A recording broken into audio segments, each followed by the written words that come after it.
कक्षा 9वीं में zoom class के माध्यम से हम समझ रहे थे चैप्टर 12 कैदी और कोकिला, पार्ट 12 कैदी और कोकिला, जिसे हम कंटिन्यू इस वीडियो के माध्यम से जारी रखेंगे। इसके कवि हैं वो कौन थे? माखनलाल चतुर्वेदी। माखनलाल चतुर्वेदी का हमने जीवन परिचय देख लिया था। यहाँ पर देखेंगे ध्यान से। माखनलाल चतुर्वेदी का जन्म मध्य प्रदेश के होशंगाबाद जिले के बावई गांव में हुआ था। कितने में हुआ था? 1889 में हुआ था। मात्र 16 वर्ष की अवस्था में वे शिक्षक बन गए थे। बाद में अध्यापन कार्य छोड़कर उन्होंने प्रभा पत्रिका का संपादन शुरू किया।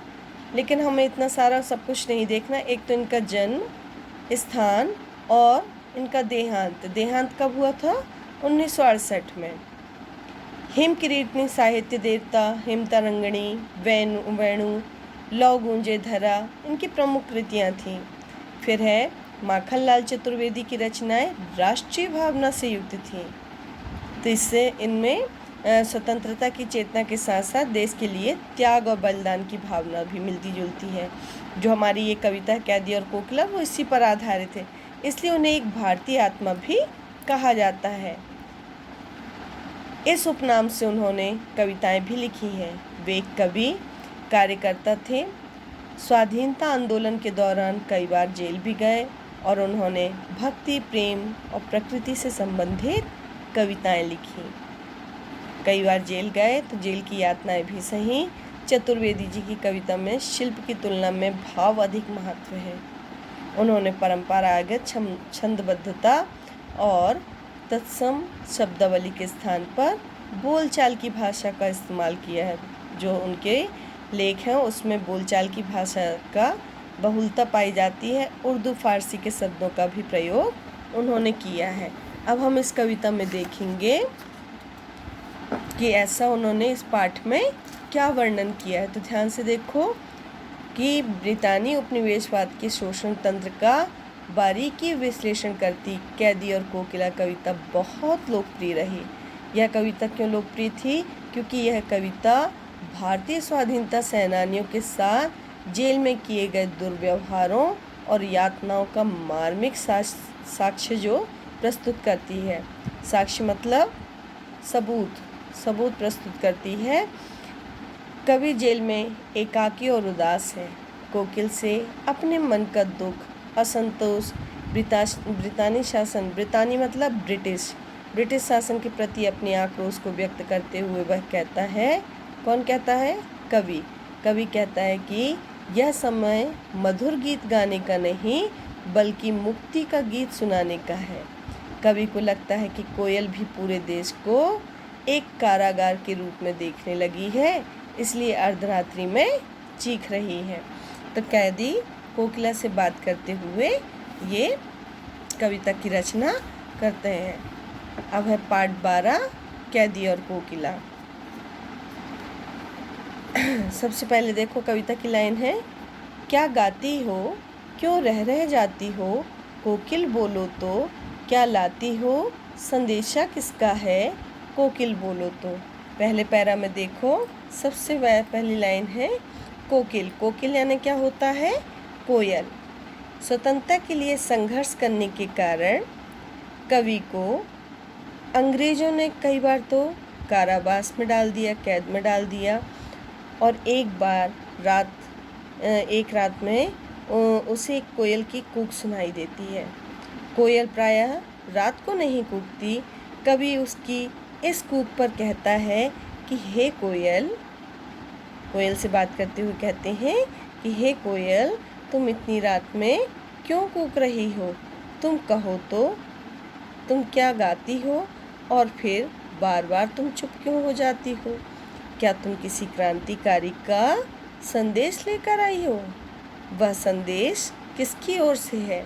मतलब प्रायः रात्रि में कोयल नहीं कूकती है, और जब चार दीवारी में जेल की इन दीवारें ऊंची होती हैं, उन चार दीवारियों के अंदर जब कवि कैद है और कोकिल वहाँ पर कूकती है, तो वो कोकिल से प्रश्न कर रहे हैं कि कोयल क्यों रह जाती हो, मतलब क्यों बीच बीच में चुप हो जाती हो और तुम क्या गा रही हो इतनी अर्धरात्रि में? कोकिल बोलो तो क्या लाती हो? संदेशा किसका है? क्या तुम किसी का संदेश लेकर आई हो? और वह संदेशा क्या किसी क्रांतिकारी की ओर से है? कोकिल बोलो तो।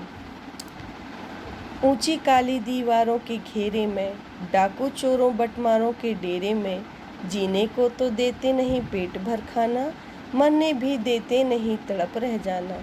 जीवन पर अब दिन रात कड़ा पहरा है, शासन है या तम का प्रभाव गहरा है। हिमकर निराश कर चला रात भी काली, इस समय कालिमा मई जगी क्यों आली। अब यहाँ पर ऊंची दीवारों के घेरे में, जो जेल की दीवारें होती हैं वो ऊंची ऊंची दीवारें होती हैं। डाकू बटमारों चोरों बटमारों के डेरे में, मतलब जो जेल होता है वो किसका डेरा होता है, वहाँ पर किसका निवास स्थान होता है? डाकुओं का, चोरों का। बटमार मीन्स बटुओं को मारने वाले जो जेब कतरे लोग होते हैं उनके, तो ये जेल उनकी जगह होती है। लेकिन कवि को जेल में क्यों डाला गया है? क्योंकि वो आज़ादी के आंदोलन में भाग ले रहे थे, क्रांति उनके मन में थी और इसी के खिलाफ ब्रिटिश शासन ने उनको कैद में डाल दिया था। जीने को तो देते नहीं पेट भर खाना, मरने भी देते नहीं तड़प रह जाना। मतलब यहाँ पर ब्रिटिश द्वारा जो यातनाएं दी जाती थी कैदियों को, उनका वर्णन करते हुए कवि कहते हैं कि हमको तो जीने के लिए पेट भर भी खाना नहीं दे रहे कि जिससे हम जी सकें, और हम मर भी नहीं पा रहे हैं, इसलिए हम तड़पते रह जाते हैं। क्योंकि पेट भर तो खाना नहीं होता, तो जिससे जी भी नहीं पा रहे हैं और मर भी नहीं पा रहे हैं। जीवन पर अब दिन रात कड़ा पहरा है, जो जीवन जी रहे हैं उस पर ब्रिटिश शासन का कड़ा पहरा रहता है। शासन है या तम का प्रभाव गहरा है, ये शासन है या हमारे जीवन में फैला हुआ अंधकार है। हिमकर निराश कर चला रात भी काली। हिमकर यानी क्या होता है? चंद्रमा।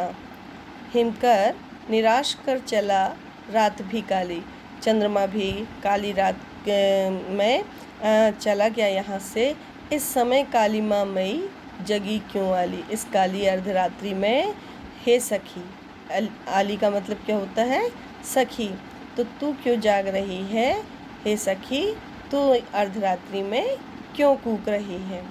तो यहाँ पर इसका यही मतलब निकला कि ये तो जो डेरा होता है, यहाँ निवास स्थान डाकू चोरों बटमारों का होता है, जहाँ हमें रखा गया है और हमें जीने के लिए पेट भर भोजन भी नहीं देते हैं, तो जिससे हम मर भी नहीं पा रहे हैं। हम आधे पेट भोजन करके तड़प तड़प कर जी रहे हैं। जीवन पर अब दिन रात कड़ा पहरा है, शासन है या तम का प्रभाव गहरा है। हमको बताया गया कि अंग्रेजी सरकार द्वारा बंदी बनाकर जेल में डाल दिया गया है और भोजन भी नहीं देते हैं। फिर है हमारे जीवन पर सख्त कड़ा पहरा रहता है। तो जीवन पर सख्त कड़ा पहरा बताया गया है उनके द्वारा। और फिर अंग्रेजी सरकार का प्रभाव अंधेरे की तरह है, चांद डूब चला है, अब हम निराश होकर काली रात में जी रहे हैं, और इस काली रात्रि में हे कोयल तुम क्यों चीख रही हो। इसके आगे का जो पार्ट है वो हम पार्ट 2 में समझेंगे। ये पार्ट 1 में 2 पैरा अपने कंप्लीट हुए। धन्यवाद।